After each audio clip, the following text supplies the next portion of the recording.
Mario Lopez. Girl, Mario Lopez joining me now on Zoom, actress and podcaster Jessica Szohr. Welcome to the show.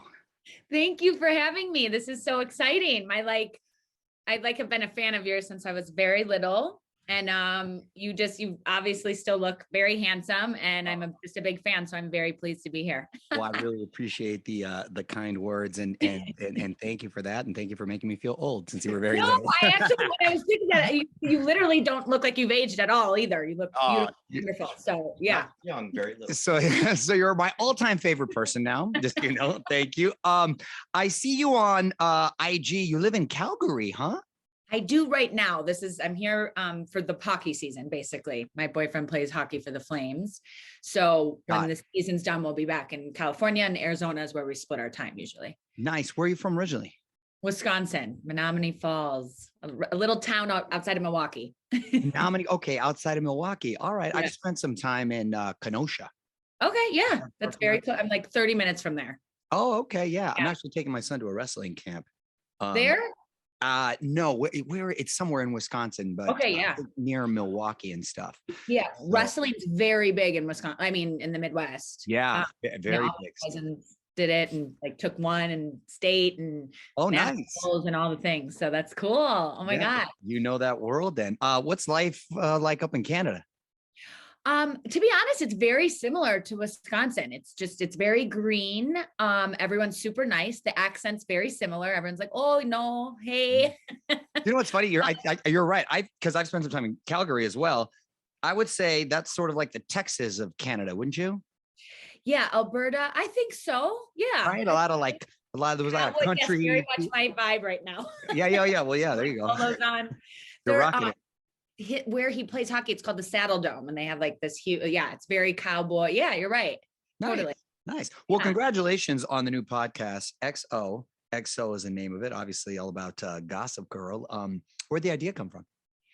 I was planning on, I was just wrapping up my season on the Orville, the show that's coming out on Fox that I've been working on for like 4 years with Seth MacFarlane and an amazing cast. And awesome. After the pandemic and having a baby and, working on the same show for a while, I'm like, I'm just going to take like a beat. I'm going to go with him for his hockey season. I'm going to be a mom, and that's what's up. I'll start reading scripts in a couple months for different shows, and I'm working on a couple other things that I can do remotely. So I'm like, I'll just do that. And then right before I was coming, a couple months before I was coming, someone approached me about doing this podcast. And I was like, it's a great idea. You guys are really onto something. People really did love Gossip Girl so much. I think you guys should do it, but I just don't know if it's for me.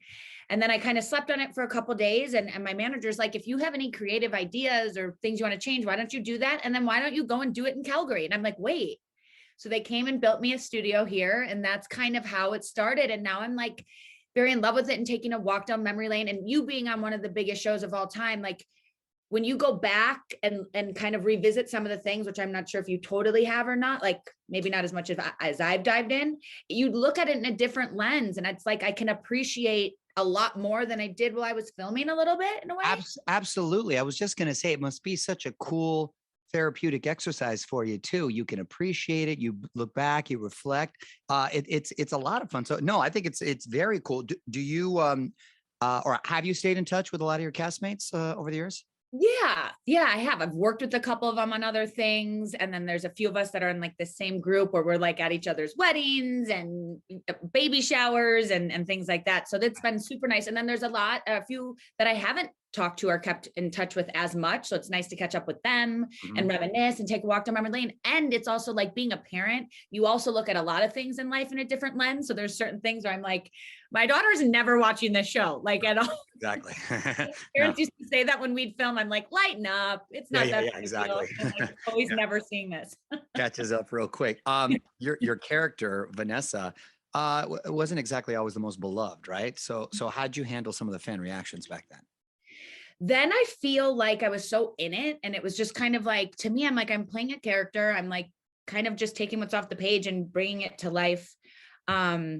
And I kind of was just doing it. I think now looking back, I didn't realize like kind of how irritating she was at moments for all the viewers and fans. And I kind of see it a little bit, but also, you know, playing certain characters, like I also have a soft spot for her. So she was one that was very relatable and didn't come from all this money and had to work a normal job. So there's things that I think a lot of people can connect with Sure. with her. But there are certain things where she was always on the Upper East Side, but didn't want to be a part of that group. So sometimes I'm like watching back now, I'm like, just stay in Brooklyn, girl. But no, I think, you know, playing characters, I think it's funny because I don't think sometimes people can separate it. Like Brad and I were in Italy and this girl came up to me like super upset about something Vanessa did. And I'm like, you know, it's a TV show and I'm acting, right? Like that means you're doing a good job. That means if you provoke that sort of passion from people, then, you know, there you go. Right there. Exactly. You're also part of this Hulu show, The Orville, that you mentioned. Mm-hmm. Anything you can tease us about with the upcoming season? Seth has us very tight-lipped on all of that. I just know that the storylines are super epic. It takes place in the future where, you know, we live on a spaceship, which is something that I'm not sure a show that I would normally like tune into, but because it's Seth and because of everyone that's attached, he really takes you on this journey that's like not what you expect for like a space show. So I hope people tune in and watch it. And it's just really great. It's great. There's not much I can say, but I know that there's a lot of surprises, a lot of like wonderful, heartwarming things that come from this. It's a lot of like current issues that are going on that we like touch on, but in space jargon and way in the future. So it's kind of cool. No, I love Seth. That's very cool. I know he's good. Another guy I love that you're working with, my man, Jamie Foxx. All-Star Weekend. I know he's directing it. What can you tell us anything about that? Yeah, I can. We actually wrapped that and he did direct it. It was his first time directing and he's just incredible. I mean, I've been very fortunate to work with some of the best in the business, from a guy like Seth MacFarlane to Jamie Foxx to even Josh and Stephanie, who did Gossip Girl. I've really worked with some of the most talented and like very different, like what Jamie's vibe and what he brings is different than Seth, but like both brilliant and amazing.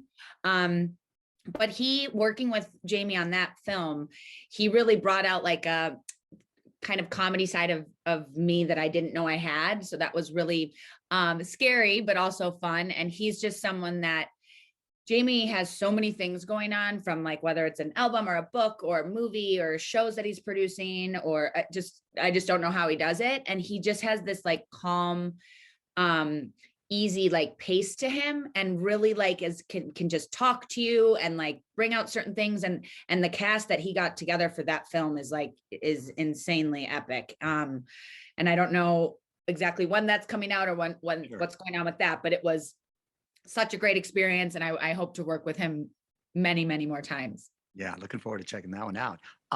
You mentioned your daughter a little earlier. Cool name, Bowie. Huge music fan, I'm assuming. We're big music fans. I'm not like, I can't sing to save my life or play an instrument, but I'm like someone who live music is one of my most favorite things. Yeah. Brad and I met at a music festival, oddly enough. And then the week we found out I was pregnant, we were camping with a few of our friends and we rented these vans, and each van had a different name. It was Bowie, Stevie, Janice. And when we found out I was pregnant, he's like, a couple months later, he said, what if we do Bowie? Like, we both like me, and we're both fans of David Bowie, but we're not like diehard like that. It is after David Bowie, but it's not because it's like, I've been a fan of him. Right. It was more about the van. It was more about the van. No, I like that. How old is Bowie now? She just turned 1, January 11th. Yeah. Brand new. Yeah, I know. Oh my gosh. And it goes so fast. And then I have a little stepdaughter who's 6. And I met her when she was just super little. So that's like really wild and crazy that she's going to be 7 in the summer. But yeah, it goes fast. But sure does. It's a fun ride though. It is very fun. I do like, and Bowie's a very good baby. She sleeps well. She eats well. She's got a really good, like, little attitude. She's like funny. Yeah. But I'm like, I called my mom who had 5 kids and I'm like, are you nuts? I'm like, how did you do this? And I have a good baby. It's not even like, I'm like wondering how you did it because Bowie's like crying all the time or anything. She's great. And I'm like, and I don't know if I would do it 5 times because it's a lot. And she's like, Jess, you're on set, you're often on airplanes. She's like, I was home a lot. I'm like, I don't care what you were doing. You had 5 kids and that's a lot. It is. Hey, I got 3 and believe me. I mean, it's what is the age different? What's the ages? 11, 8, and 2. Okay. Wow. So yeah, That's a lot of work too, though. it is a lot. And I got 3 dogs. Okay. Okay. So Now, yeah, are it's you done, or do you chaotic. think you'll have more? I'm trying to convince Maybe. my wife one more, but she thinks I'm crazy. But we'll see. Fingers crossed. I'm gonna I try mean, to you guys squeeze. are, but I mean, at the 3, might as well have a 4th, right? Yeah, at this point. That's what I say. Very nice catching up with you. Congratulations on everything. And listen, you can hear XOXO on the iHeartRadio app or wherever you get podcasts. Jessica, thanks so much for taking the time. Thank you. Hope to see you soon. Hey, you too. Take care. Bye. On with Mario Lopez.